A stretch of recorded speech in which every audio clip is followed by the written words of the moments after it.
We now know why the FBI revisited the Hillary Clinton email case just days before the election. Newly released documents show the Bureau found new emails between Hillary Clinton and Huma Abedin. It believed that there was probable cause to search them to see whether any confidential information was shared using Clinton's private server. It came up empty.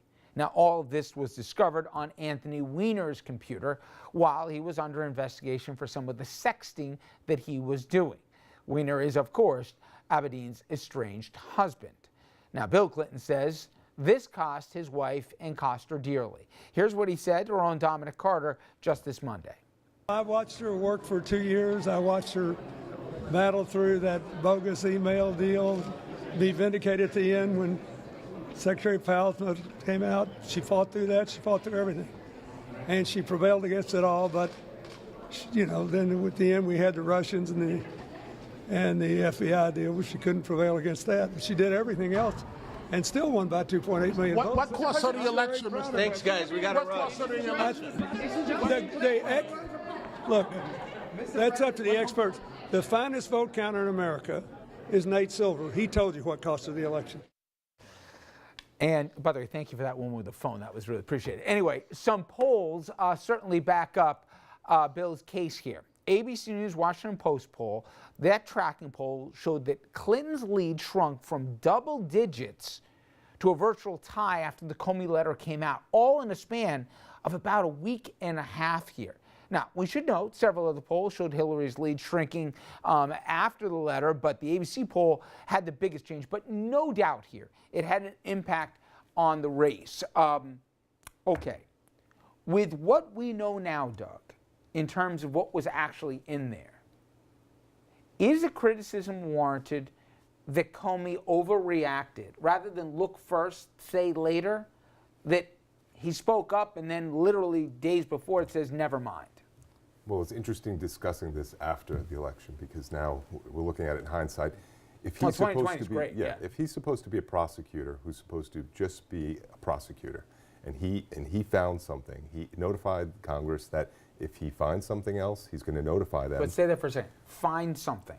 He found the discovery of information, but he didn't find if the information had anything relevant. Well, he had to get a warrant. He had to go through certain legal maneuvers to get a warrant. So he's conducting a prosecution. He told Congress, if anything else happens, I'll let you know. He wrote them a letter. It was somebody in Congress's decision to release that letter to everybody else. If he's a prosecutor, he should be treating this case just like he's treating every other case that he's working on, regardless if the presidency of the United States is in the balance. Well, that's that caveat that I'm going to ask. Unlike others, I don't question Comey's integrity at all. I don't think I've seen anything that he's done that has showed he's upset all parties, which I think is probably a good indication that he's forthright about at least performing the duties as assigned. However, Mayo, timing is everything. This was not in a vacuum in last year in June. This was in the final weeks of a taut presidential campaign, and it clearly had an impact. Even if, for this debate, let's say it does. I believe it did, but even good and decent people can say it did. Let's assume for the facts of this evidence it did. Should he have said, it almost sounded like a pronouncement that we've got something. And then nobody really heard a day before, never mind. Did he handle it right, or should he have waited till he found something? Well, you have to look at how they handle all these other investigations. And for the most part, when you're under investigation by the FBI, nobody knows that. Least of all you. Certainly it's not a pronouncement in the public that, you know, hey, we're investigating someone for some type of criminal activity. You will be charged, like we just talked about a little while ago. To Doug's point, did he have enough latitude that he could have first examined it, then let the Senate know, by the way, guys, I found something here. I'm going to release the information. Absolutely. Did he have that discretion, or did he have to go to him and say, we're about to connect a wider investigation because Anthony Weiner, the perv, when he was sending out a sexting here, again, maybe the same computer as Huma Abedin, it's going to open it up again. We may have found something. Let's look at it this way. Let's assume that instead somebody who was close to Donald Trump was being investigated. And you said, well, they may have an email that relates somehow to Donald Trump. you wouldn't make a pronouncement like that, and you wouldn't somehow throw that out there for people to think that because Donald Trump knows that person, that Donald Trump's somehow involved. What do you say to that, smart guy? Well, the difference here is this was an ongoing investigation. That's what this was. Yes. She was in a situation that. But an offshoot of it. But she was in a situation that was very unusual about her emails. We've never had that before during an election. Agreed. So this James Comey, who's a prosecutor, But was wasn't trying this to born deal out with of that. something different? This is born out of the Weiner investigation. But Isn't that a distinction with a difference, Doug? if he did anything other than what he would do as a prosecutor differently, if he did anything differently, it would be by definition political. But for that hold on, reason. but hold on. Here's my question. I understand, excuse me, if he chose to ignore the possibility that emails existed for which he had a legal right to examine, if he chose to ignore them, that would have been political. But my question is, didn't he have the latitude, because, of the searches that he had already been granted permission to do, that when the possibility of other emails that he didn't even know were relevant came up, he could have examined that without going back to Congress, because he already had the authority, seen if anything was there, expedited his search, which he did anyway, and then say before the election, by the way, I've got this. Well, I guess there's the criticism. Some people would say, well, he told Congress that if he does something else, he's going to notify them, and that's what he did. Other people would say, well, he could have got the warrant and then notified them of something. That's the criticism. I think that you're second-guessing a guy who really was in a tough spot, if he did or he didn't. So Agreed. Well, Doug, to your point, though, also, if his protocol normally was to do what he did, then that's fine. But if that's not what he did in all the other cases, then it shouldn't have changed simply because it's this case. I All agree. right, I want to get to the other political case, if you will, and that is Bridgegate, and it is back. Attorneys for both Bridget Kelly and Bill Baroni, they want a retrial. Now, a jury convicted both of them, and they are set to be sentenced this February. But the defense attorneys say some jury members acted improperly because they continued to deliberate on a day that the jury was sent home. That disobeyed the judge's direct orders. Grounds, Doug, or no? Well, I mean, yeah, definitely grounds. Really? Yeah, jurors are not supposed to deliberate unless the entire group is there.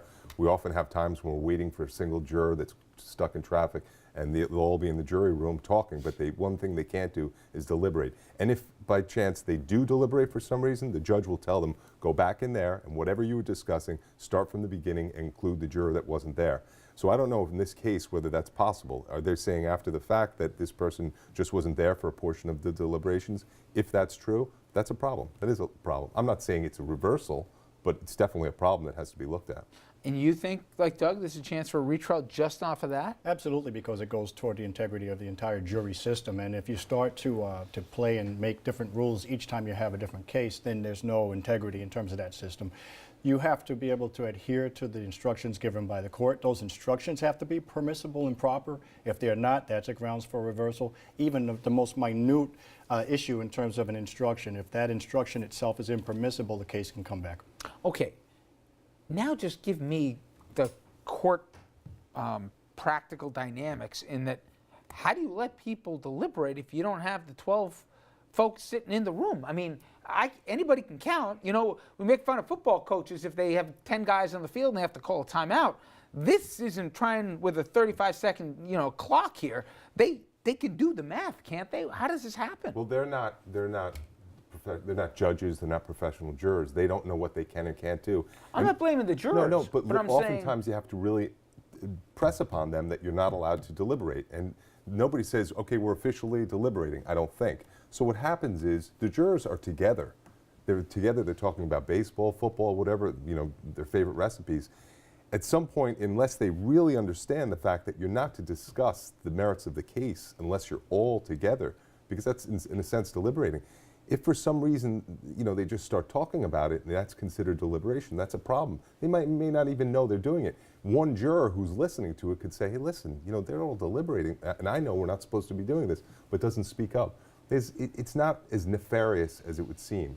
Doug makes a great point, because when you think about it, jury service is not a natural thing. It's not, the natural inclination is to be able to sit down and talk like we're speaking about this right now. But jury service is very different. You have instructions as to the law. Most of the time people are not attorneys. And really the judge has to reinforce that frequently for the jurors so that they understand exactly what they can and But cannot do. does this really change a verdict in that at the end of the day, nobody wasn't there for the closing arguments, and they were certainly they were all in the room when they had any callbacks or whatever else.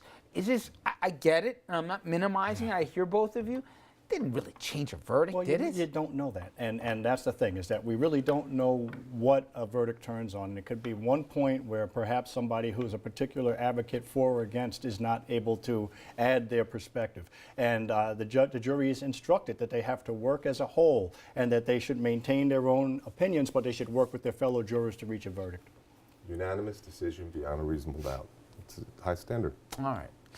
Coming up next, family members of victims of the Orlando nightclub shooting, they are suing, but they're going after groups that didn't fire a shot. We'll explain right after this.